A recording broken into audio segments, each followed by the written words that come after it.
ప్రియమైనటువంటి సహోదరి సహోదరులారా, యేసు క్రీస్తు నామములో మీ అందరికీ హృదయపూర్వక వందనాలండి. దేవుని యొక్క వాక్యాన్ని ధ్యానించుకుందాం. దేవుని యొక్క వాక్యం అన్నప్పుడు బైబిల్స్ దగ్గర ఉంచుకోవాల్సిందిగా కోరుచూ ఉన్నాను. అపోస్తలుడైన పౌలు ఎఫెసీయులకు రాసిన పత్రికను మనం చదువుతూ ఉన్నాము. అపోస్తలుడైన పౌలు ఎఫెసీయులకు రాసిన పత్రికకు సంబంధించి 7 పాఠాలు ఉన్నాయి. 6 అధ్యాయాలు 7 పాఠాలు. పరిచయం ఒక పాఠం కాబట్టి 7 పాఠాలు వస్తాయి. ఈరోజు మనము చివరి అధ్యాయాన్ని 6వ అధ్యాయాన్ని ధ్యానించవలసిన వారమై ఉన్నాం. 6వ అధ్యాయం అంటే 7వ పాఠం, చివరి పాఠం ఇది, చివరి అధ్యాయం. దయచేసి గమనించవలసిందిగా కోరుతూ ఉన్నాను. నేను గతించిన పాఠాల్లో చెప్పిన రీతిగానే ఈ 6వ అధ్యాయానికి మొట్టమొదటిగా పేరు పెడదాం. ఆ తర్వాత 6వ అధ్యాయాన్ని చిన్న చిన్న భాగాలు చేద్దాం. ఆ తర్వాత కంఠస్థ వచనాలు కూడా ఇస్తాను. ఈ విధంగా ఈ అధ్యాయాన్ని కూడా మనం నేర్చుకుందాం. బైబిల్స్ ఉన్న వాళ్ళు అపోస్తలుడైన పౌలు ఎఫెసీయులకు రాసిన పత్రిక 6వ అధ్యాయం తీసినట్లయితే 6వ అధ్యాయంలో చెప్పే విషయాలు గమనించవలసిందిగా కోరుచూ ఉన్నాను.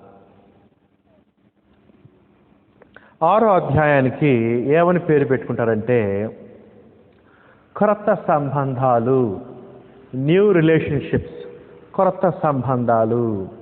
ఎప్పుడైతే మనము దేవుని గురించి, ఆయన కుమారుని క్రీస్తు గురించి తెలుసుకొని, పాపలమని గ్రహించి క్రీస్తుని ప్రభువు ఒప్పుకొని మారు మనసు పొంది పాపం విషయంలో పాపక్షణ బాప్తిసం తీసుకుంటాము, క్రీస్తుతో పాటు చనిపోయి క్రీస్తుతో పాటు సమాజంలో క్రీస్తుతో పాటు తిరిగి లెగుస్తాము. ఎప్పుడైతే మనం బాప్తిసం తీసుకున్న తర్వాత క్రీస్తును ప్రవేశిస్తామో, బాప్తిసం తీసుకున్నప్పుడు ఎప్పుడైతే బాప్తిసం తీసుకున్న తర్వాత మన క్రొత్త జీవితం ప్రారంభమవుతుంది. ఈ క్రొత్త జీవితంలో మనం ఎలా నడుచుకోవాలో, దేవుని కుమారులంగా కుమార్తెలంగా, క్రీస్తు యొక్క సహోదరులంగా శిష్యులంగా, దేవుని యొక్క దాసులంగా, క్రీస్తు యొక్క బానిసలంగా ఎలా నడుచుకోవాలో ఈ యొక్క పత్రిక చాలా విషయాలు తెలియజేస్తూ ఉంది. అందుకని ప్రత్యేకంగా 6వ అధ్యాయంలో క్రీస్తులో క్రొత్తగా జన్మించిన వాడు ఎటువంటి సంబంధాలు కలిగి ఉండాలి, క్రొత్త సంబంధాలు, న్యూ రిలేషన్షిప్స్. క్రైస్తవుడు బాప్తిసం తర్వాత ఇతరులతో తను కలిగి ఉండేటువంటి సంబంధ బాంధవ్యాలు వేరుగా ఉంటాయి, నూతనంగా ఉంటాయి అనే విషయాన్ని మనం మర్చిపోకూడదు.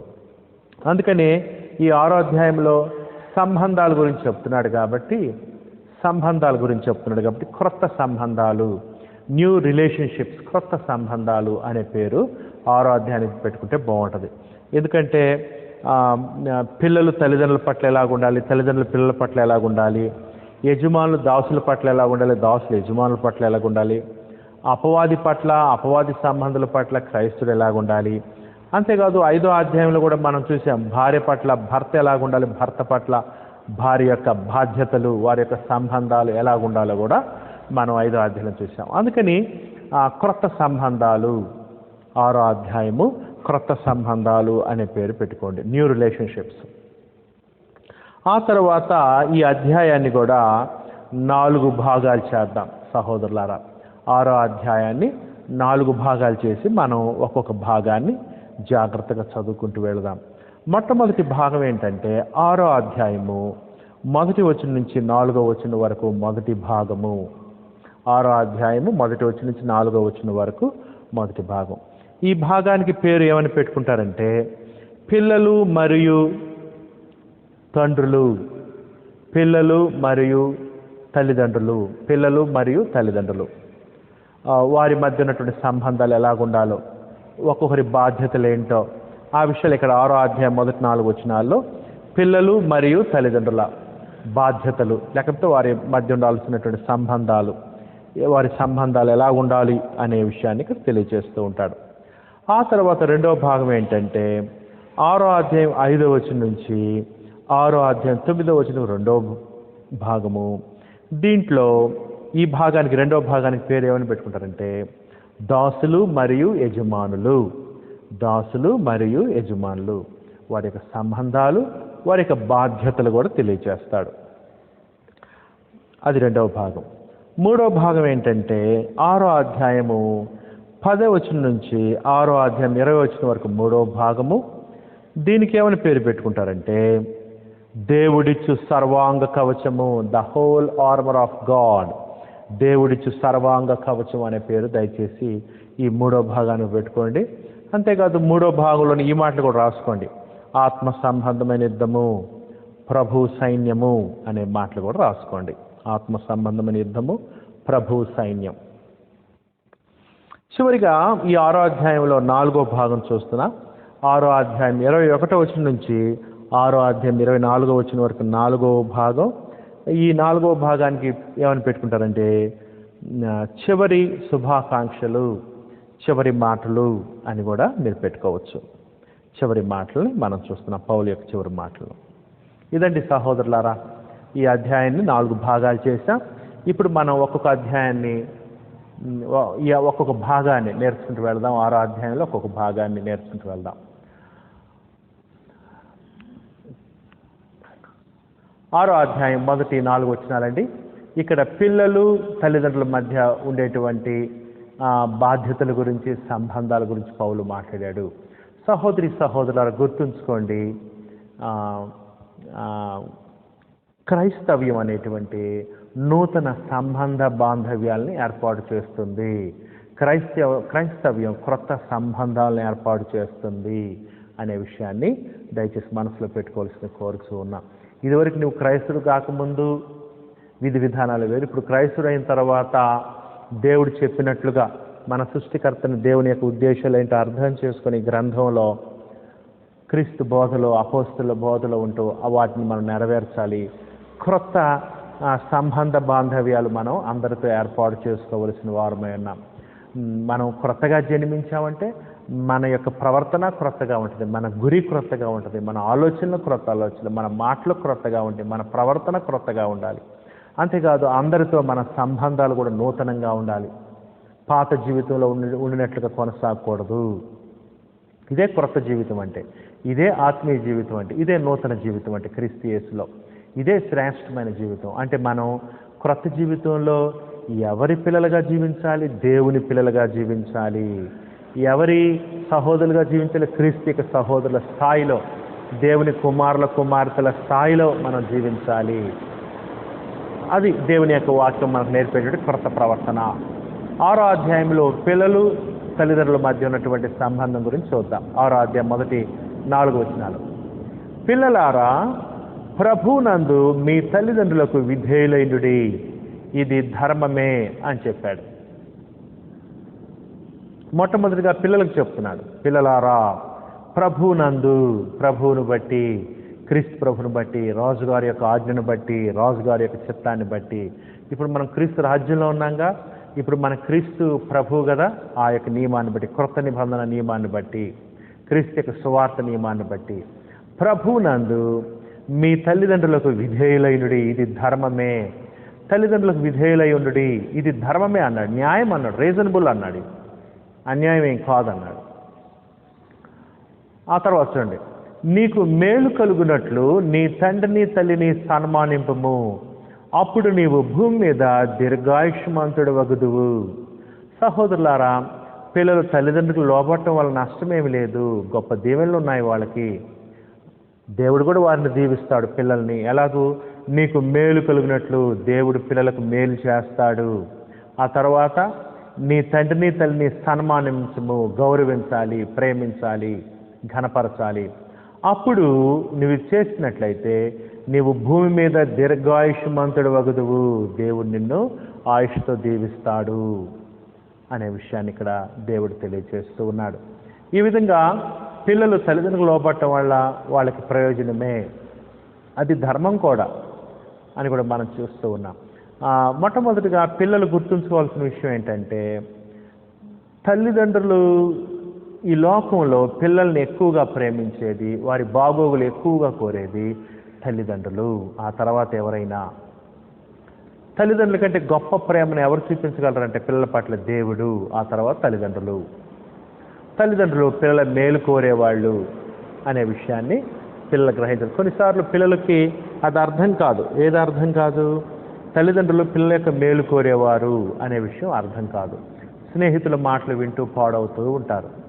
సహోదరి సహోదరులారా, మనం మన పిల్లల్ని ఎలా పెంచాలి ఇక్కడ చెప్తూ ఉన్నాడు. మన పిల్లలకి ఈ విషయాలు మనం తెలియజేయాలి. తల్లిదండ్రులకు విధేయత చూపటం న్యాయమే. ఎందుకంటే వాళ్ళని కన్నవాళ్ళు కాబట్టి, వాళ్ళని కని పెంచి పెద్ద చేస్తున్నారు కాబట్టి, వాళ్ళకి అన్నీ వాళ్ళ యొక్క సంరక్షణ పోషణ చూసుకుంటున్నారు కాబట్టి పిల్లలు తల్లిదండ్రులకు లోబడటం అనేది న్యాయమే అనే విషయాన్ని మనం చూస్తున్నాం. ఇంకొక విధంగా కూడా పిల్లలు తల్లిదండ్రులకు లోబడటం న్యాయమే. ఏ విషయంలో అంటే అనుభవం విషయంలో. తల్లిదండ్రులు అనుభవంలో ఉన్నవారు కదా, ఎక్కువ వయసు ఉన్నవాళ్ళు కదా, అనేక విషయాలు అనుభవపూర్వకంగా తెలుసుకున్నవారు కదా. అందుకని పిల్లలకి క్రొత్త కాబట్టి కొన్ని విషయాలు తెలియదు కాబట్టి ఆ అనుభవ విషయంలో కూడా తల్లిదండ్రులు పెద్దవారు కాబట్టి పిల్లలు తల్లిదండ్రులకు లోబడటం ధర్మమే. అంతేకాదు ఇది దేవుని ఆజ్ఞ కూడా అని కూడా మనం చూస్తూ ఉన్నాం. ఈ విధంగా పిల్లలు తల్లిదండ్రులకు లోబడాలి అని చెప్తున్నాడు. తద్వారా దేవుడు ప్రత్యేకంగా పిల్లలను దీవిస్తాడు, మేలు చేస్తాడు, భూమి మీద దీర్ఘాయుష్మంతులు అవుతారని కూడా దేవుడు తెలియజేస్తూ ఉన్నాడు. ఇది వాగ్దానంతో కూడిన ఆజ్ఞల్లో మొదటిది. అది సహోదరులారా, ఇది వాగ్దానంతో కూడిన ఆజ్ఞల్లో మొదటిది. ఇది 5వ ఆజ్ఞ. యాక్చువల్గా 10 ఆజ్ఞల్లో ఇది 5వ ఆజ్ఞ. అయితే ఇది వాగ్దానంతో కూడిన ఆజ్ఞ అంటే అర్థం ఏంటంటే ఈ ఆజ్ఞకు లోబడితే దేవుడు దీవెనలు ఇస్తాడు అని ఇక్కడ పిల్లలకు సంబంధించి విషయాలు తెలియజేస్తూ ఉన్నాడు. ఈ మాట ఎక్కడుందంటే, నీకు మేలు కలిగినట్లు నీ తండ్రిని తల్లిని స్థానమానిపము, అప్పుడు నీవు భూమి మీద దీర్ఘాయుష్మంతుడు వగుదువు అనే మాట ఎక్కడుందంటే ద్వితీయోపదేశకాండము 5వ అధ్యాయం 16వ వచనం నుంచి ఇక్కడ పౌలు తిరిగి రాస్తూ ఉన్నాడు ఈ విషయాలు. ద్వితీయోపదేశకాండం 5వ అధ్యాయము 16వ వచనము. ద్వితీయోపదేశకాండము 5వ అధ్యాయం 16వ వచనం నుంచి ఈ వచనాన్ని ఇక్కడ ఎత్తి రాస్తూ ఉన్నాడు. ఆ తర్వాత చూడండి 4వ వచనం. తండ్రులారా, మీ పిల్లలకు కోపం రేపక ప్రభు యొక్క శిక్షలోను బోధలోను వారిని పెంచుడి. ఇప్పుడేమో పిల్లల బాధ్యతలు చెప్పాడు, ఇప్పుడు తండ్రి యొక్క బాధ్యతలు చెప్తున్నాడు. తండ్రులారా, మీ పిల్లలకు కోపం రేపక అన్నాడు. అంటే అర్థం ఏంటంటే వారిని శిక్షించేటప్పుడు, గద్దించేటప్పుడు సరైన కారణం ఉంటేనే వాళ్ళని గద్దించాలి, శిక్షించాలి, వారి పట్ల నీతిగా న్యాయంగా నడుచుకోవాలి అనేటువంటిది. అంతేకాదు వాళ్ళు సహింపగలిగినంతకంటే ఎక్కువగా శిక్షించకూడదు, లేకపోతే వాళ్ళు కోపానికి గురవుతారు, దుఃఖానికి గురవుతారు.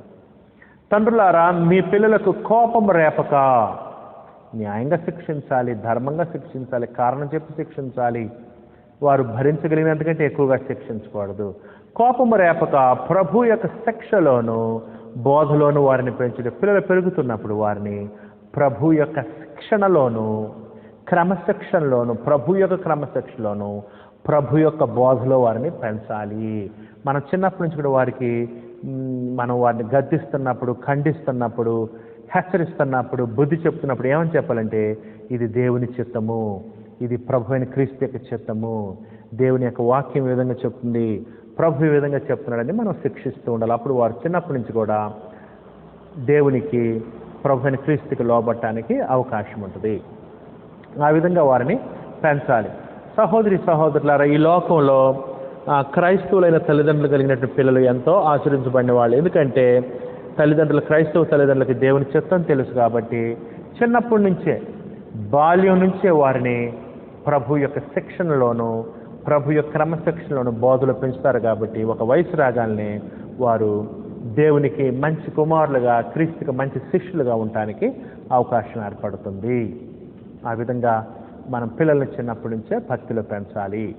అంతేకాదు ఈ మాట గుర్తుంచుకోండి సహోదరులారా, క్రైస్తవ తల్లిదండ్రులు ఎలా ఆలోచించాలంటే పిల్లల్ని కుమారులు కానీ కుమార్తెలు కానీ దేవుడు మనకిచ్చిన ఆశీర్వాదము, పిల్లలు దేవుడు మనకిచ్చిన ఆస్తి, పిల్లలు దేవుడు మనకిచ్చినటువంటి సొత్తు. కాబట్టి పిల్లల్ని మనం ఏం చేయాలంటే దేవుడు మనకిచ్చాడు కాబట్టి దేవుని కొరకు వాళ్ళని పెంచాలి.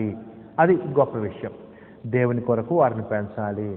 ఎలా పెంచాలంటే వాళ్ళు రేపు బాధ్యత కలిగిన వయసులోనికి వచ్చినప్పుడు, యవనస్తులుగా వారు తయారైనప్పుడు, ఎప్పుడైతే యవన వయసులోకి వాళ్ళు ప్రవేశించిన తర్వాత వెంటనే యవన వయసులో వాళ్ళు బాప్తిసాలు తీసుకొని క్రైస్తవులుగా, క్రీస్తు శిష్యులుగా, దేవుని కుమారులుగా, కుమార్తెలు జీవించడానికి తీర్మానం చేసుకునే విధంగా మనం పెంచాలి పిల్లల్ని. అప్పుడు నిజంగా తల్లిదండ్రులమైన మనం సక్సెస్ అయినట్టు. దేవుని వైపు, ఆయన కుమారుని క్రీస్తు వైపు, క్రీస్తు యొక్క సంఘంలోనికి వారు నడిపించినట్లయితే అప్పుడు మనం నిజంగా తల్లిదండ్రులుగా దేవుడు మనకిచ్చిన పిల్లలను బట్టి మనం సక్సెస్ అయినట్లు అనే విషయాన్ని దయచేసి జ్ఞాపకం ఉంచుకోవాల్సిందిగా కోరుతూ ఉన్నాను. ఆ తరువాత ఇదండి సహోదరులారా, మొదటి భాగం 6వ అధ్యాయము మొదటి భాగం. ఇది 6వ అధ్యాయం మొదటి భాగము. మొదటి 4 వచనాలు మనం చదివాం కదా. ఇదేంటంటే పిల్లలు తల్లిదండ్రులు, పిల్లలకి బాధ్యతలు ఉన్నాయి, తల్లిదండ్రులకి బాధ్యతలు ఉన్నాయి.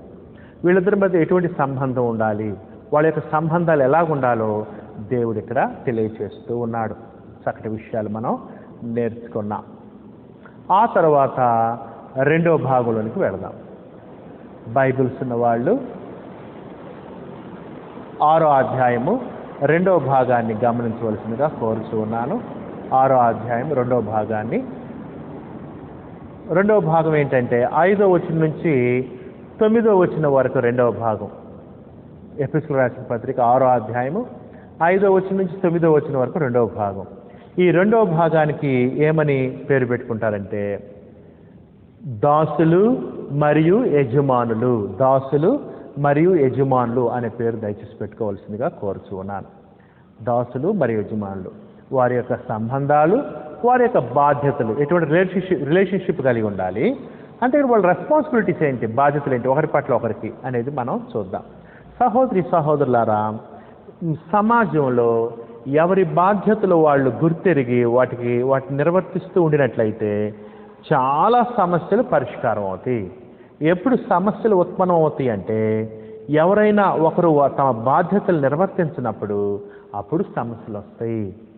అందుకని మనం క్రైస్తవులుగా మన బాధ్యతలు మనం నిర్వర్తించాలి. దేవుడు మనకు కొన్ని బాధ్యతలు ఇచ్చాడు. ఈ బాధ్యతలు మనం నిర్వర్తిస్తున్నప్పుడు ఒక విధంగా దేవుడిని మహింపరుస్తున్నట్టు మనం ఆ విధంగా ఉండాలి. దేవుని ఘనపరచాలి అన్ని చోట్ల, అన్ని వేళలా. సరే, 2వ భాగం చూడండి. 5వ వచనం నుంచి 9వ వచనం వరకు చదువుదాం. దాసులారా, మొట్టమొదట దాసులకు చెప్తున్నాడు. దాసులారా, యథార్థమైన హృదయము గలవారై. దాసులకి ఏమని చెప్తున్నాడంటే ప్రభువు యథార్థమైన హృదయము గలవారై అని అంటున్నాడు. యథార్థమైన హృదయము గలవారై, భయముతోనూ వణకుతోనూ క్రీస్తునకు వలె శరీర విషయమై మీ యజమానులైన వారికి విధేయులయుడి అని చెప్తున్నాడు.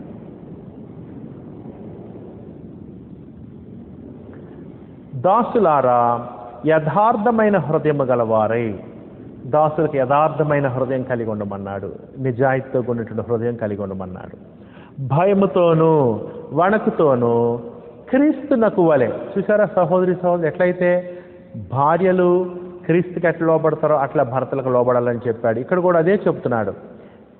దాసులు క్రీస్తుకి ఎలా లోబడతారో అట్లానే యజమానులు కూడా లోబడాలి విధేయత విషయంలో అని చెప్తున్నాడు. క్రీస్తునకు వలె శరీర విషయమై మీ యజమానులైన వారికి విధేయులయుడి. అది యజమానులకి. పూర్వ రోజుల్లో దాసులు అంటే బానిసలుగా ఉండేవారు, మనుషులను కొనుక్కునేవాళ్ళు, వారిని దాసులుగా ఉపయోగించుకునేవారు. వారికి చెప్తున్నాడు అన్నమాట, దాసులు స్వతంత్రులు ఉండేవాళ్ళు, ఈ యజమానుల కింద దాసులు పనిచేస్తూ ఉండేవారు. ఏమని చెప్తున్నాడంటే దేవుడు దాసులకి క్రీస్తుకి ఎలా అయితే మీరు లోపడతారో అట్లానే దేవుడు పౌలు ద్వారా చెప్తున్నాడు, క్రీస్తుకి ఎలా అయితే లోపడతారో అట్లానే మీ యజమానులకు విధేయులయుడి అని చెప్తున్నాడు. మనుషులను సంతోషపెట్టువారు చేయనట్లు. అది సహజంగా దాసులు ఏం చేస్తూ ఉంటారంటే యజమానుడు చూస్తున్నప్పుడు బాగా పని చేస్తూ ఉంటారు, యజమానుడు చూడనప్పుడు పెద్దగా పని చేయరు. అట్లా ఉండొద్దు అన్నాడు.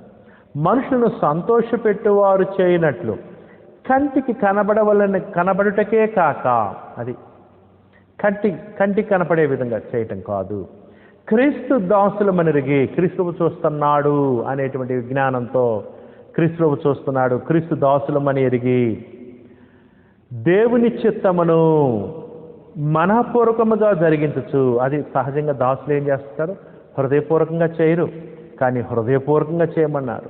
యథార్థతో చేయరు, యథార్థతో పని చేయమన్నారు. దేవుని చిత్తమును మనఃపూర్వకముగా జరిగించు, హృదయపూర్వకంగా, మనుషులకు చేసినట్టు కాక. అది అంటే మనుషులకు చేసినట్టు కాక ప్రభువునకు చేసినట్టే. అది చాలా గొప్ప మాట అండి. ప్రభువునకు చేసినట్టే, ప్రభువునకు చేసినట్టే. నువ్వు క్రీస్తువుకి ఎలా చేస్తావు? క్రీస్తు నీకు ఏదైనా పని చెప్తే నువ్వు ఎలా చేస్తావు, అట్లానే యజమానులు కూడా చేయాలంటున్నాడు. ఇష్టపూర్వకంగా సేవ చేయుడి, ఇష్టపూర్వకంగా సేవ చేయుడి. దాసుడైనను స్వతంత్రుడైనను మీలో ప్రతివాడును ఏ సత్కార్యము చేయను దాని ఫలము ప్రభు వలన పొందునని మీరు ఎరుగుదురు. అది సహోదరి సహోదరులారా, కొన్నిసార్లు మనం కష్టపడి పని చేయవచ్చు దాసులంగా, కానీ యజమానుడు మన పనిని గుర్తించకపోవచ్చు, తగిన ప్రతిఫలం ఇవ్వకపోవచ్చు.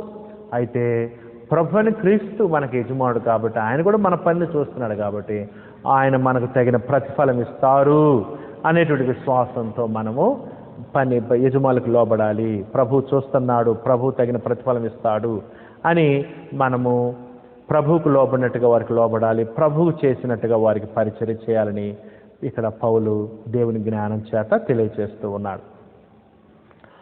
అదండి అది యజమానుల యొక్క యజమానుల పట్ల దాసుల యొక్క బాధ్యతలు. ఆ తర్వాత 9వ వచనంలో చూడండి, యజమానుల యొక్క బాధ్యతలు చెప్పాడు. యజమానులారా అంటున్నాడు, యజమానులారా మీకును వారికిని యజమానుడైన వాడు పరలోకమందున్నాడనియు అని. చూసారా సహోదరి సహోదరులారా, యజమానులు ఏమనుకోవాలి, వారికి యజమానుడు పరలోకమందున్నాడు ప్రభు అయిన క్రీస్తు. యజమానులారా మీకును వారికిని యజమానుడైన వాడు పరలోకమందున్నాడనియు, ఆయనకు పక్షపాతం లేదనియు, ప్రభు అయిన క్రీస్తుకి పక్షపాతం లేదు, ఆయనకు పక్షపాతం లేదనియు ఎరిగిన వారే వారిని బెదిరించడం మాని ఆ ప్రకారమే వారి ఎడల ప్రవర్తించుడి. ఇప్పుడు యజమానుడు ఉన్నాడు, యజమానుడు ఎట్లా భావించాలంటే తన పైన యజమానుడు ఉన్నాడు ప్రభు అయిన క్రీస్తు. ప్రభు అయిన క్రీస్తు ఈ యజమాని ఎలా చూడాలనుకుంటున్నాడు, ఈ యజమానుడు కూడా ప్రభు అయిన క్రీస్తు దాసుడే కదా ఒక విధంగా. అందుకని ప్రభు అయిన క్రీస్తు యజమానుడికి ఇతనికి ఏం చేయాలని కోరుకుంటాడు, అట్లని ఈ యజమానుడు కూడా తన దాసునికి చేయాలి అని తెలియచేస్తూ ఉన్నాడు. అంతేకాదు నువ్వు యజమానుడు కదా, నీకు యజమానుడు ఉన్నాడు పైన, నీకు ఆయన తగిన ప్రతిఫలం ఇస్తాడు, ఆయన చెప్పిన ప్రకారం నువ్వు చేయాలని కోరుతున్నాడు. యజమానులారా మీకును వారికి యజమానుడైన వాడు పరలోకమందున్నాడనియు ఆయనకు పక్షపాతం లేదని ఎరిగిన వారే. దేవునికి పక్షపాతం లేదు, దేవునికి మన క్రీస్తుకి పక్షపాతం లేదు. తీర్పు దినాన పనికి తగ్గట్టుగా క్రియలకు తగ్గట్టుగా ప్రతిఫలం ఇస్తారు. అట్లానే యజమానుడు కూడా పక్షపాతం లేకుండా సహాయం చేయాలని చెప్తున్నాడు. ఆయనకు పక్షపాతం లేదని ఎరిగిన వారే వారిని బెదిరించడం మాని, ఎవరు చూడట్లేదులే అని బెదిరించొద్దు, పైన యజమానుడు చూస్తున్నాడు, ఆ ప్రకారమే వారి ఇలా ప్రవర్తించుడి అని తెలియజేస్తూ ఉన్నాడు. అందుకని సహోదరి సహోదరులు ఇక్కడ యజమానులకి వారి బాధ్యతల గురించి ఇక్కడ అపోస్తలుడైన పౌలు తెలియజేశాడు, దాసులకి వాళ్ళ బాధ్యతల గురించి తెలియజేశాడు. ఇవన్నీ కూడా దేవుడు పరలోకం నుంచి చూస్తూ ఉంటాడు, తగిన రీతిలో ఆయన ప్రతిఫలం ఇస్తారు అనే విషయాన్ని మనం ఎప్పుడు కూడా మర్చిపోకూడదు. ప్రత్యేక క్రైస్తవుడు దేవునికి చేసినట్లు ప్రభు అయిన క్రీస్తుకి దాసులుగా ఉన్నట్లు ఆలోచించాలి. ఆ విధంగా వాళ్ళు ప్రవర్తించవలసిన వారైనారు భూలోకంలో. ఇది యజమానులు దాసులకు సంబంధించినటువంటి విషయాలండి. ఇవి యజమానులు దాసులకు సంబంధించినటువంటి బాధ్యతలు, వారి యొక్క సంబంధాలు. ఆ తర్వాత 3వ భాగానికి వెళదాం. ఎఫెసీయులకు రాసిన పత్రిక 6వ అధ్యాయం 10వ వచనం నుంచి 20వ వచనం వరకు 3వ భాగం. ఈ 3వ భాగానికి ఏమని పేరు పెట్టుకోమన్నానంటే నేను దేవుడిచ్చు సర్వాంగ కవచము అనే పేరు పెట్టుకోమన్నాను. దేవుడిచ్చు సర్వాంగ కవచము. అంతేకాదు ఈ వచనాలను చూసినప్పుడు మనకేమర్థం అవుతుందంటే క్రైస్తవులు ఆత్మ సంబంధమైన యుద్ధంలో ఉన్నాము, మనం దేవుని రాజ్య సంబంధులము, మనము క్రీస్తు యొక్క రాజ్య సంబంధులము, క్రీస్తు మన యొక్క సైన్యాధిపతి. మీరు హెబ్రీయులకు రాసిన పత్రిక 12వ అధ్యాయం 1-2 వచనాలు చూస్తే అక్కడ క్రీస్తు మన యొక్క సైన్యాధిపతిగా, విశ్వాసను కర్తయు అని అక్కడని కర్తయు దగ్గర ఫుట్నోట్లు ఏమనుందంటే సైన్యాధిపతి అని ఉంది. అంటే అర్థం ఏంటంటే మనము క్రీస్తు యొక్క సైన్యంలో ఉన్నాము, క్రీస్తు మన సైన్యాధిపతి, మనం ఆత్మ సంబంధ యుద్ధంలో ఉన్నాము. యుద్ధంలో ఉన్నాం కాబట్టి మన శత్రువు ఎవరు? అపవాది. శత్రు సైన్యం ఎవరు? అపవాది యొక్క సంబంధులు, అపవాది యొక్క దురాత్మలు, అపవాదికి సంబంధించినటువంటి దూతలు, అపవాదికి సాతానుకి సంబంధించినటువంటి అధికారులు, నాయకులు, అధిపతులు, సాతాను చెప్పు చేతల్లో ఉన్నటువంటి అధిపతులు, నాయకులు, ప్రజలతో మనం యుద్ధం చేస్తూ ఉన్నాము. అయితే ఇది ఆత్మ సంబంధమైన యుద్ధము అనే విషయాన్ని మనం గుర్తుంచుకోవాలి.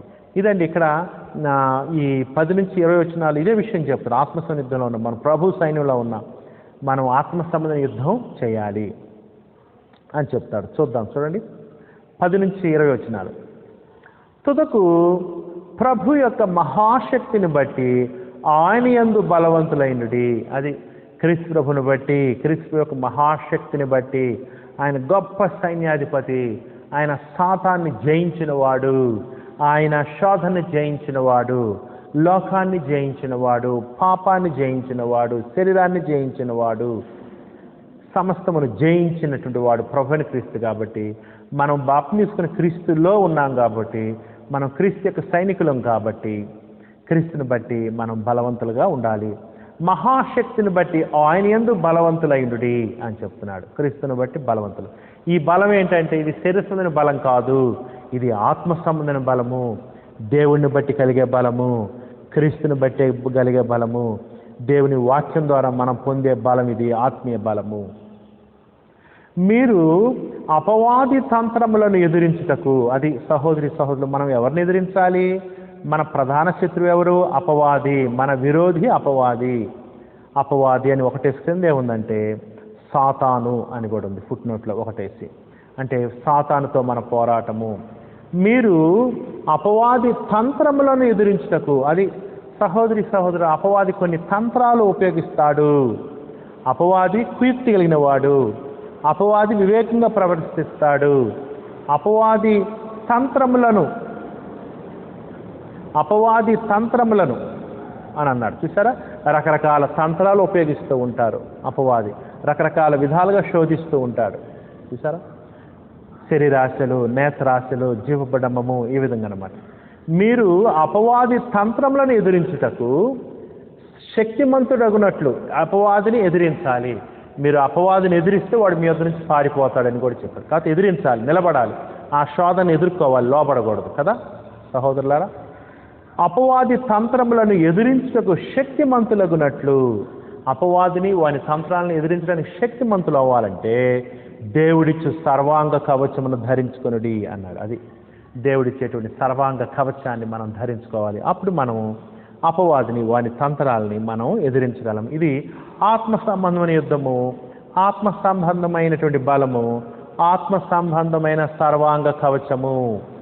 యుద్ధంలో ఎట్లాగైతే సైనికుడు యుద్ధ కవచం వేసుకుంటాడో అతని క్రైస్తవుడు ఆత్మ సంబంధ యుద్ధంలో ఈ యుద్ధ కవచాన్ని ధరించుకోవాలి అని చెప్తున్నాడు. ఈ యుద్ధ కవచాన్ని మనం ధరించుకోవాలి. అపవాది తంత్రములను ఎదిరించుటకు శక్తిమంతులగునట్లు దేవుడికి సర్వాంగ కవచమును ధరించుకోవాలి. అది చూసారా, ఎఫెసీయులకు రాసిన పత్రికలో మనం ఏమి విడిచిపెట్టాలి, ఏమి ధరించుకోవాలి, ఏ వస్త్రాన్ని విడిచిపెట్టాలి, ఏ వస్త్రాన్ని ధరించుకోవాలి చెప్పాడు కదా పౌలు. ఇక్కడ సర్వాంగ కవచాన్ని, ఆత్మసంబంధ యుద్ధంలో ఉన్నాం కాబట్టి ఈ యుద్ధ కవచాన్ని మనం ధరించుకోవాలని చెప్తున్నాడు. ఇది దేవుడిచ్చే సర్వాంగ కవచము, దేవుడు మనకిచ్చినటువంటి సర్వాంగం. ఈ లోకంలో అపవాదిని, వాని తంత్రాలని, అపవాది సంబంధుల్ని, శోధన్ని, పాపాన్ని మనం జయించాలని దేవుడిచ్చి సర్వాంగ కవచాన్ని మనం ధరించుకోవాలి. ఏంటో చూద్దాం ఆ సర్వాంగ కవచం. 12వ వచనం. ఏలయనగా మనము పోరాడున్నది శరీరులతో కాదు. శరీరులతో 2 ఏమన్నాడంటే రక్త మాంసములతో అన్నాడు. అవును, మనం పోరాడేది రక్త మాంసాలతో కాదు. మన యుద్ధం భౌతిక సంబంధించిన యుద్ధం కాదు. మన యుద్ధ ఆయుధాలు భౌతిక సంబంధించిన ఆయుధాలు కాదు. మన యొక్క శత్రువు భౌతిక సంబంధించిన శత్రువు కాదు, కనబడని శత్రువు. ఇది ఆత్మ సంబంధమైన యుద్ధం, ఇది అంతరంగంలో జరిగే యుద్ధము, ఇది మనస్సులో, హృదయంలో, తలంపుల్లో జరిగే యుద్ధం ఇది. అందుకనే మన మనస్సుల్ని, మన తలంపుల్ని, మన హృదయాన్ని దేవుని వాక్యంతో నింపుకోవాలి సహోదరులారా. ఏలయనగా మనం పోరాడున శరీరులతో కాదు కానీ, అది పోరాడినది అన్నాడు. చూసారా, ఆత్మ సంబంధ యుద్ధం ఇది. కానీ మరి మనం ఎవరితో పోరాడేది? ప్రధానులతోనూ, అధికారులతోనూ, ప్రస్తుత అంధకార సంబంధులకు లోకనాథులతోనూ. అది మనం ఎవరితో పోరాడుతున్నాము? అంధకార సంబంధులకు. అంధకార సంబంధులు అంటే పాప సంబంధం, చీకటి సంబంధం, అపవాది సంబంధులు, లేకపోతే సాతాను సంబంధులు, ప్రధానులు, అధికారులు, లోకనాథులు. అంటే ఈ మాటలు బట్టి ఏమర్థం అవుతుందంటే, ఎవరైతే ఈ లోకంలో ప్రభుత్వ అధికారులుగా, నాయకులుగా, అధిపతులుగా ఉంటూ అధికారం కలిగి ఆ అధికారాన్ని దేవుడు చెప్పినట్లు ఉపయోగించకుండా సాతాను ప్రేరణ చేత ఆ అధికారాన్ని ఉపయోగిస్తూ ఉంటారో వాళ్ళు అధికారులు. మనం పోరాడేది అధికారులతో, వారి యొక్క రక్తమాంసాలతో కాదు మన పోరాటం, వాళ్ళ యొక్క ఆలోచనలతో, వాటిని ప్రేరేపిస్తున్నటువంటి అపవాది దుష్ట ప్రేరణతో, వారి ఆలోచనలతో మన యొక్క పోరాటము. మనం పోరాడినది శరీరులతో కాదు కానీ ప్రధానులతోనూ, అధికారులతోనూ, అంధకార సంబంధులకు లోకనాథులు. అది సహోదరులు, వీళ్ళందరూ కూడా అంధకార సంబంధులు. ఎవరు? ఈ ప్రధానులు కానీ, అధికారులు కానీ, లోకనాథులు, ఈ లోకాన్ని పరిపాలిస్తున్న వాళ్ళు. వీళ్ళందరూ కూడా అంధకార సంబంధులు. అంటే అర్థం ఏంటంటే, వీళ్ళందరినీ కూడా సాతాను తన చేతిలో ఉంచుకున్నాడు. వీళ్ళందరినీ సాతాను బొమ్మలుగా, కీలు బొమ్మలుగా వాడుకుంటున్నాడు అని మనం చూస్తున్నాం. మీరు ప్రకటన గ్రంథం చూస్తే మొదటి శతాబ్దపు క్రీస్తు సంఘం ఎవరితో యుద్ధం చేశారంటే, రోమా ప్రభుత్వంతో, రోమా చక్రవర్తులతో, రోమా అధిపతులతో, రోమా కింద ఉన్నటువంటి రాజులతో వాళ్ళు యుద్ధం చేశారు. ఆత్మీయ యుద్ధం. అది కూడా అంటే విగ్రహారాధనకు ప్రోత్సహించడం, క్రీస్తుని ప్రభువుగా ఒప్పుకోకుండా ఉండటం, సీజర్ని ప్రభువుగా ఒప్పుకోవటం, ఆయన పూజించడం, ఇట్లాంటి విషయాలన్నీ అనమాట. ఈ విధంగా మొదటి శతాబ్దంలో క్రీస్తు సంఘం రోమా చక్రవర్తులతో, మరి వారిని ప్రేరేపించింది ఎవరు? ప్రకటన గ్రంథం 13వ అధ్యాయం ప్రకారము వారిని ప్రేరేపించింది ఎవరంటే అపవాది. ప్రకటన గ్రంథం 19వ అధ్యాయం మీరు చూసిన ఈ యొక్క విషయాలు మనకు అక్కడ స్పష్టంగా కనపడుతూ ఉంటాయి. ప్రకటన గ్రంథము 19వ అధ్యాయంలో కానీ, ప్రకటన గ్రంథము 13వ అధ్యాయంలో కానీ ఈ విధంగా సాతానుడు ఏం చేస్తుంటాడంటే, రోమా చక్రవర్తుల కింద ఉన్న రాజుల్ని, రోమా చక్రవర్తుల కింద ఉన్నటువంటి అధిపతుల్ని, అంతేకాదు రోమా చక్రవర్తుల కింద ఉన్నటువంటి పూజారుల్ని, విగ్రహారాధికుల్ని, మత నాయకుల్ని, అబద్ధ ప్రవక్తలను ప్రేరేపిస్తూ క్రైస్తవుని హింసిస్తూ ఉంటాడు. అట్లానే మనం కూడా నేడు అపవాదితో పోరాడుతున్నాము, సాతానుతో, సాతాను సంబంధాలతో. వీళ్ళెవరంటే సాతాను ప్రేరేపించి క్రైస్తవుని హింసించడానికి ప్రోత్సహించే అధికారులు, నాయకులు, అధిపతులతో మనం పోరాడుతూ ఉన్నాము అనే విషయాన్ని ఇక్కడ మనం చూస్తూ ఉన్నాం. అంధకార సంబంధులకు లోకనాథులతోనూ ఆకాశ మండలమునందున్న ఇంకా చూడండి, ఇంకొక గుంపు ఎవరు? ఆకాశ మండలమందున్న దురాత్మల సమూహములతోనూ పోరాడుతుంది. ఇంకొక గుంపు ఎవరంటే ఆకాశ మండలమందున్న దురాత్మల సమూహం. అంటే వీరెవరంటే దురాత్మలు, దెయ్యములు, సాతాను యొక్క దూతలు అని మనం చూస్తున్నాం కదా. ప్రకటన గ్రంథంలో మీరు చూస్తే క్రైస్తవులు వీరితో కూడా పోరాడారు. విగ్రహారాధన, రకరకాల దురాచరణలు, ఇవన్నీ కూడా దురాత్మల ప్రేరణ వలన కలిగేవే సహోదరులు. అందుకని మనము సాతానుతో పోరాడుతున్నాం.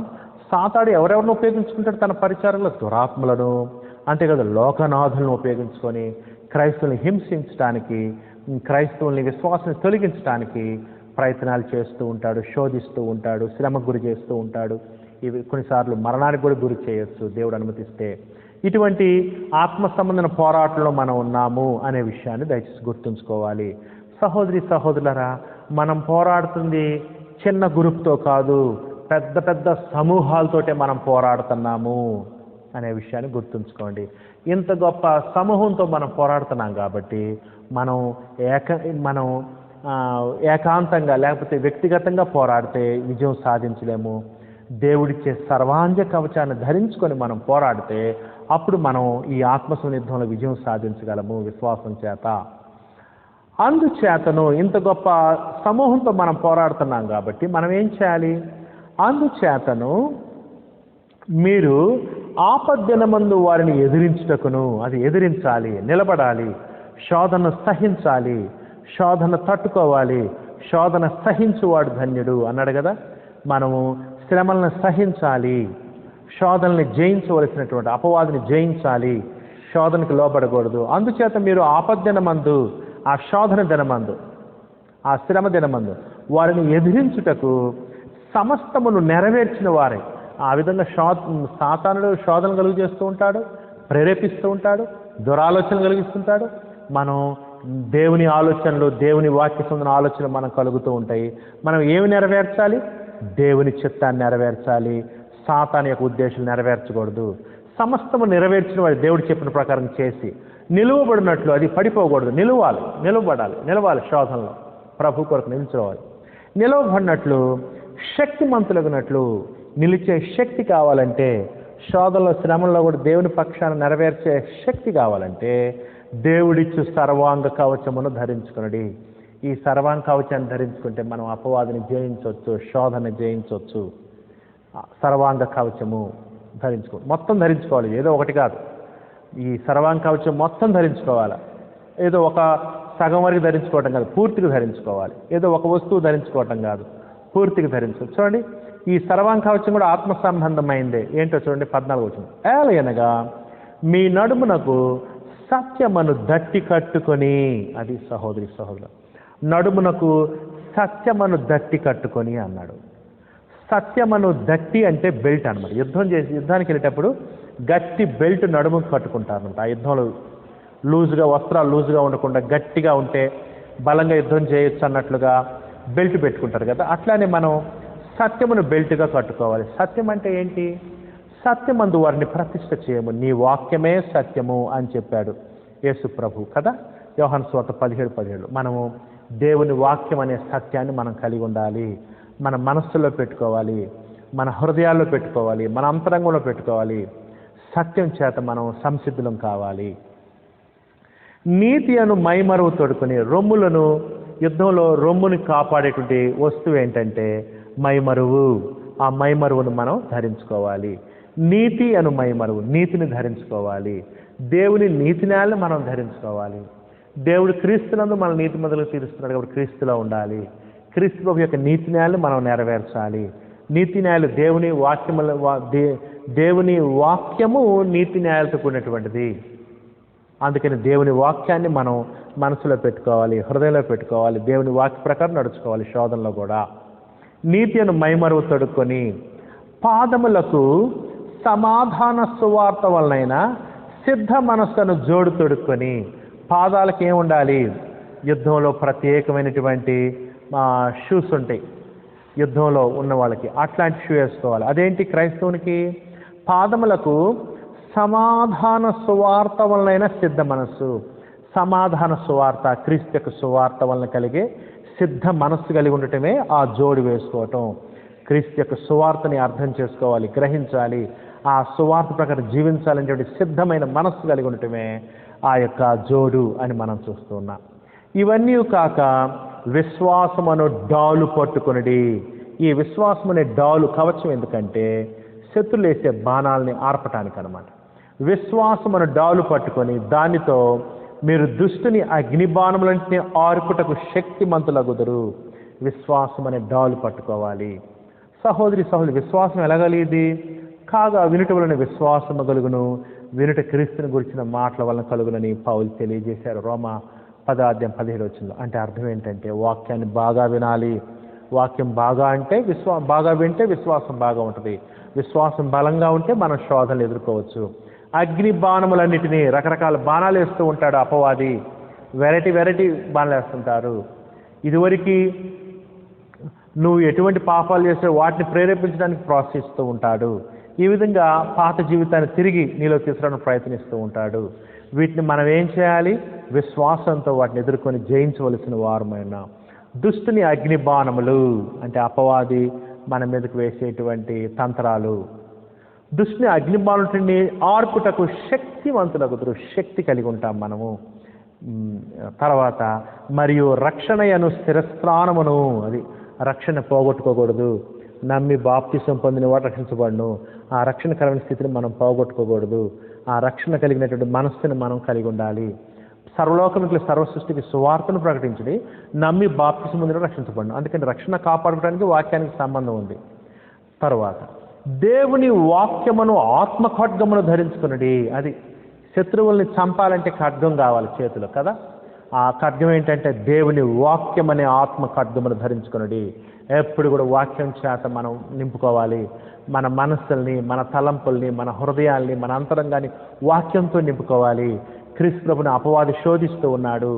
నీవు దేవుని కుమారుడు అయితే క్రిందకు దుఃఖమన్నాడు. నీవు నాకు సాగిలపడి మ్రొక్కినట్లయితే సర్వం నీకు ఇస్తా అన్నాడు. చూసారా, నీవు దేవుని కుమారుడు రాళ్ళ రొట్టిగా చేసుకోమని ఇట్లా శోధిస్తూ ఉన్నాడు అపవాది. అప్పుడు క్రీస్తు ప్రభు దేన్ని ఆయుధంగా ఉపయోగించాడు? దేవుని వాక్యాన్ని. ఈ విధంగా రాయబడింది అని లేఖనములు ఈ విధంగా చెప్తున్నాను. క్రీస్తు ప్రభు ఆ యొక్క శోధనలు జయించిన వాక్యాన్ని కోట్ చేశాడు.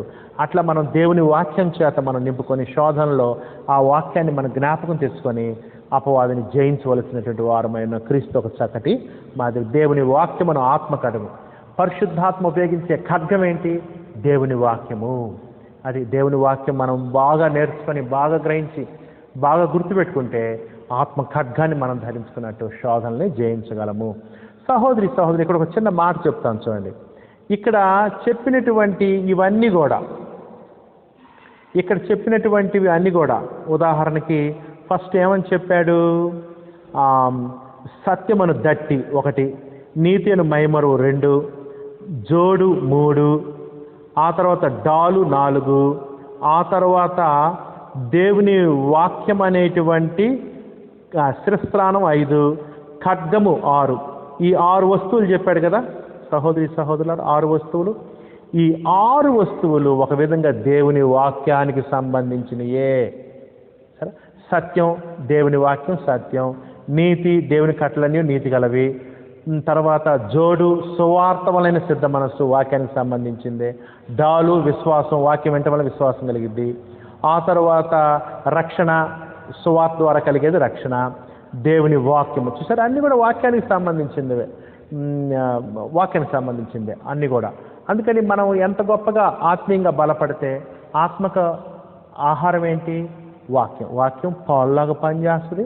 వాక్యం బలమైన మాంసాహారంలో కూడా మనకు పనిచేస్తుంది, అంటే బలమైన ఆహారంగా పనిచేస్తుంది. అదనమాట. చెట్టుకి నీళ్ళు ఎట్లనో అట్లనే మన యొక్క ఆత్మకి వాక్యం అట్లా బాగా ఎదుగుతాం, మంచి ఫలాలు ఇస్తాం.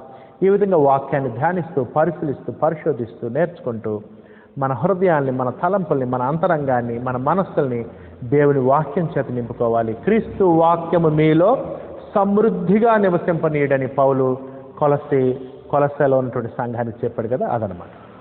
ఆ విధంగా ధరించుకుని అన్నాడు కదా.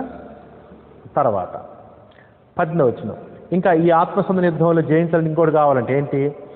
ఆత్మ వలన ప్రతి సమయమునందును ప్రతి విధమైన ప్రార్థనను విజ్ఞాపన చేయొచ్చు. సహోదరులారా, ఆత్మ సంబంధమైన యుద్ధంలో భౌతికమైన యుద్ధంలో మెలకుగా ఉండాలి కదా.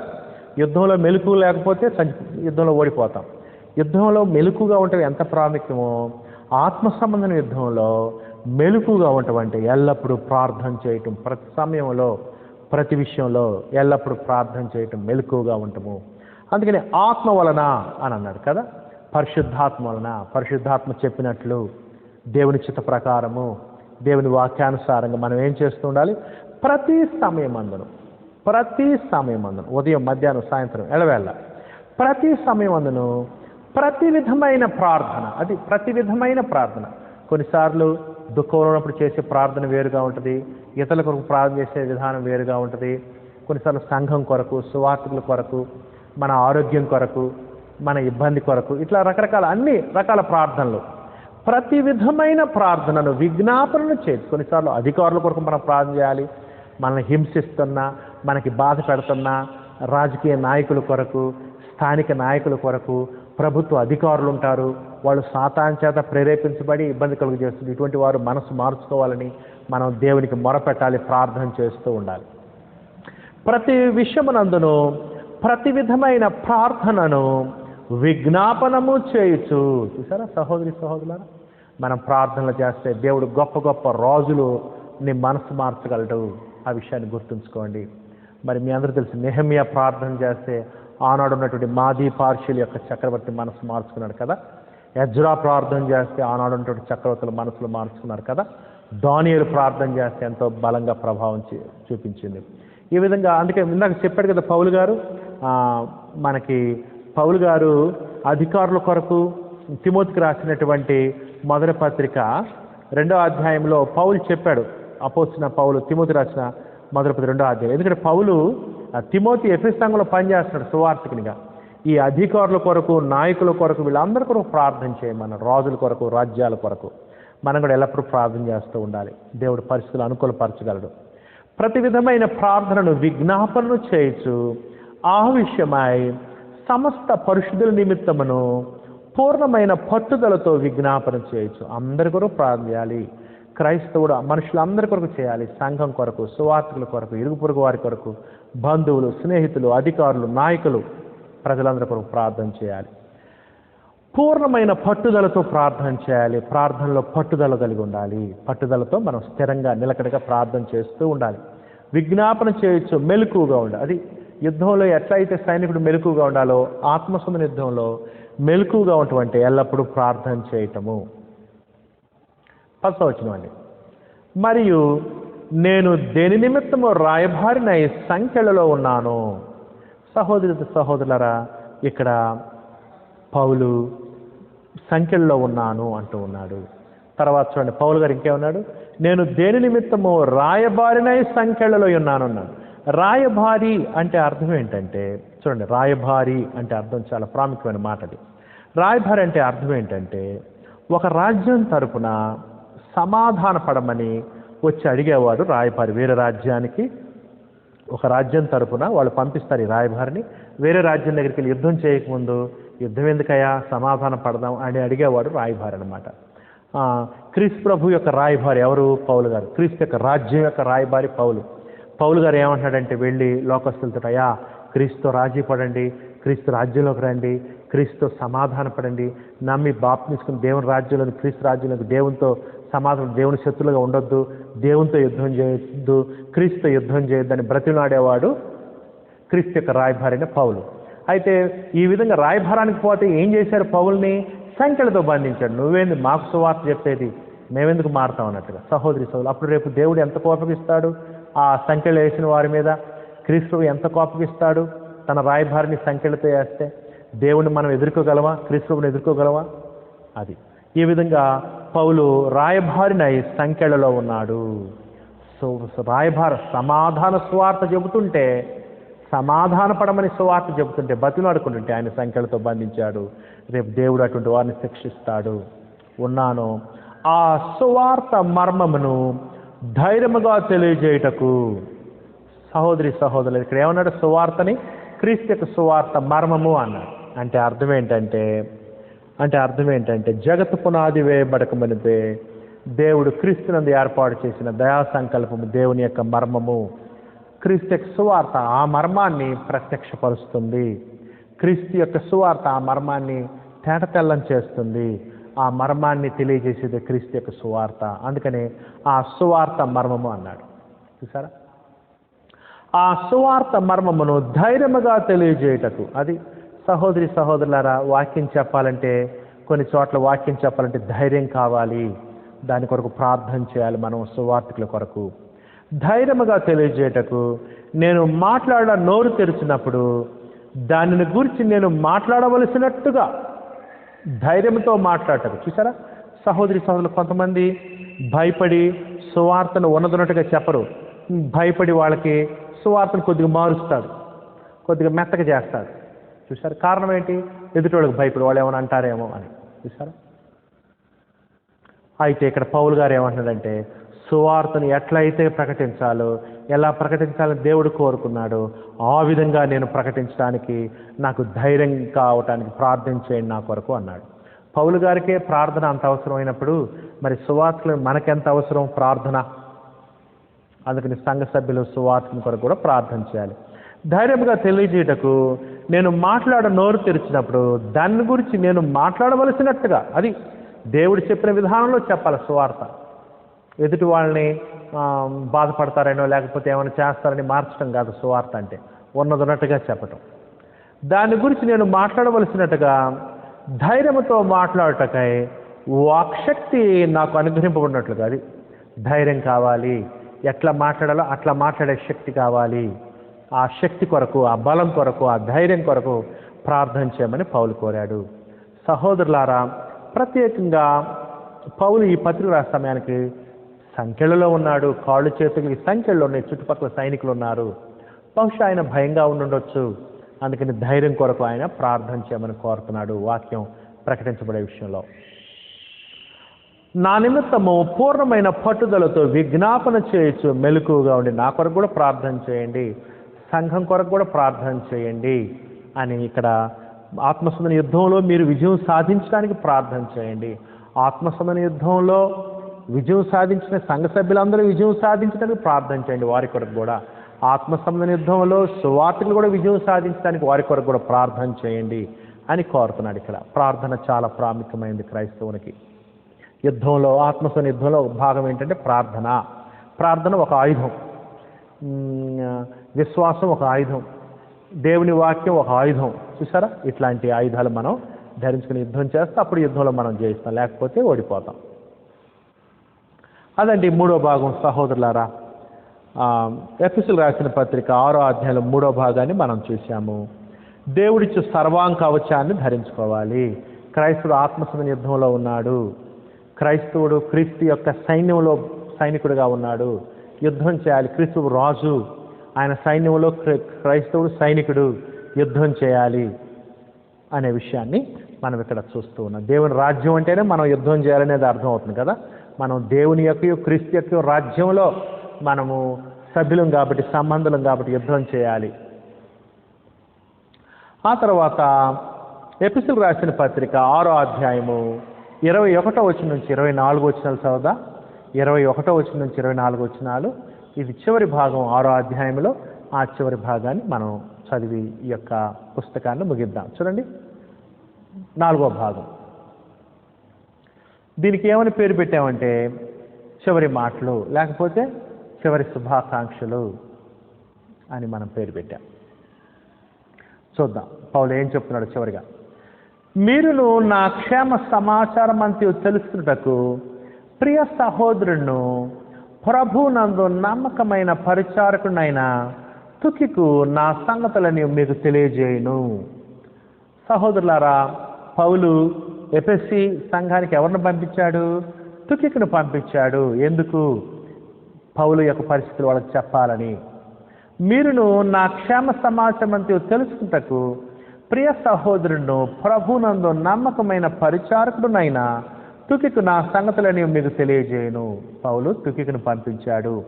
ఆ తుకికు పౌలు యొక్క పరిస్థితులు ఎఫెసీ సంఘానికి తెలియజేస్తాడు. మీరు మా సమాచారం తెలుసుకున్నటకును అతడు మీ హృదయములను ఓదార్చుటకును అతన్ని మీ వద్దకు పంపితిని. చూసారా, పౌలు తుకికుని పంపించాడు. ఎందుకు పంపించాడంటే సమాచారం తెలుసుకోవడానికి పౌలు యొక్క స్థితిని. మీరు మా సమాచారం తెలుసుకున్నట్టుకు అతను మీ హృదయములను ఓదార్చుటకును. చూసారా, యాక్చువల్గా ఏమండి, సంఖ్యలలో ఉన్నవాడికి ఓదార్పు కావాలా, సంఖ్యలు లేని వాళ్ళకి ఓదార్పు కావాలా? సంఖ్యలో ఉన్నవానికి కదా సహజం. కానీ పౌలు చూశారు ఎంత గొప్ప మనస్సు, ఎంత గొప్ప విశ్వాస పౌలు. ఆయనకు కాదంట ఓదార్పు. ఆయన తుకికుని ఎందుకు పంపించాడంటే ఎఫెసీ సంఘాన్ని ఓదార్చడానికి. అంటే పౌలు గారు ఎంత ధైర్యం కలిగిన వాడు కూడా మనం ఇక్కడ చూస్తున్నాము. అంటే ఆయనకు కాదంట ఓదార్పు, వాళ్ళకు ఓదార్చడానికి తుకికుని పంపిస్తున్నానని చెప్పి ఆ విషయం చాలా గొప్ప విషయం కదా. అంతేకాదు, బహుశా ఎఫెసీ సంఘం బాధపడుతున్నారేమో పౌలు గురించి. ఏమని? పౌలు చెరసాల్లో ఉన్న సంఖ్యలో ఆయనకి శిక్ష విధింపబడిద్దేమో, ఆయన చంపుతారేమో అనేటువంటి ఆందోళనలో ఉన్నారు. ఇటువంటి విషయంలో ఇప్పుడు బాగానే ఉన్నాడు పౌలు అని తెలియజేయటానికి ఈ యొక్క తుకికుని పంపిస్తున్నాడు. ఆ విధంగా ఎఫెసీ సంఘాన్ని ఓదారుస్తున్నాడు. అంటే ఎఫెసీ సంఘస్థులకి పౌలు పట్ల ఉన్న ప్రేమను మనం అర్థం చేసుకోవచ్చు. పంపించాను అని చెప్పాడు. ఈ తుకికు సువార్తికుడు మొదటి స్థాపనలో పౌలుతో కలిసి పనిచేసినటువంటి వాడు తుకికు. తుకికు గురించి చాలా చక్కటి వచనాలు చెప్పాడు కదా ఇక్కడ.